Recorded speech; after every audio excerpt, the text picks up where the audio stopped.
ఇదైతే ఈరోజు mini vlog అండి. లేచిన వెంటనే ముందు మా ఆయన కోసం అయితే కాఫీ కోసం పాలు పెట్టేసి కాఫీ అయితే కలిపిచ్చేసి వంట అయితే స్టార్ట్ చేసాను. ఈరోజు పాపకు కూడా సెలవే అనమాట, పబ్లిక్ ఎగ్జామ్స్ జరుగుతున్నాయని చెప్పేసి స్కూల్లోను. ఇంక ఈరోజు కర్రీస్ అయితే పప్పు టమాటో చేసి బెండకాయ ఫ్రై చేశానండి. ఈరోజు నేను ఒక టాపిక్ గురించి మాట్లాడదామని చెప్పి అనుకుంటున్నాను. నిన్న నేను ఒక రీల్ చూశాను అనమాట ఇన్స్టాగ్రామ్లోను. దాంట్లో ఏమని ఉందంటే, మనం చేసిన పాపాలకి ఖచ్చితంగా అనుభవించి తీరాల్సిందే, భగవంతుడు కొంచెం ఎక్స్క్యూజ్ ఇస్తాడు కానీ కర్మ అనేది ఇవ్వదని చెప్పేసి ఉందండి. అది నేనైతే 100% నమ్ముతాను అనమాట. ఎందుకంటే నా లైఫ్లో నన్ను ఏడిపించిన వారు ఇప్పుడు చాలామంది బాధపడుతూనే ఉన్నారు. అంటే దాని అర్థం వాళ్ళు బాధపడాలని చెప్పేసి నేను ఎప్పుడు అనుకోలేదు.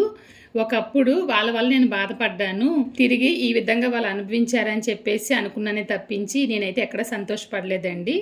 మరి ఈ కర్మ అనే దానిపైన మీ అభిప్రాయం ఏంటనేది, దీన్ని మీరు ఎలా నమ్ముతారు? మీ లైఫ్లో జరిగిన సంఘటన ఏదైనా ఉంటే కనుక కమెంట్ రూపంలో తెలియజేయండి.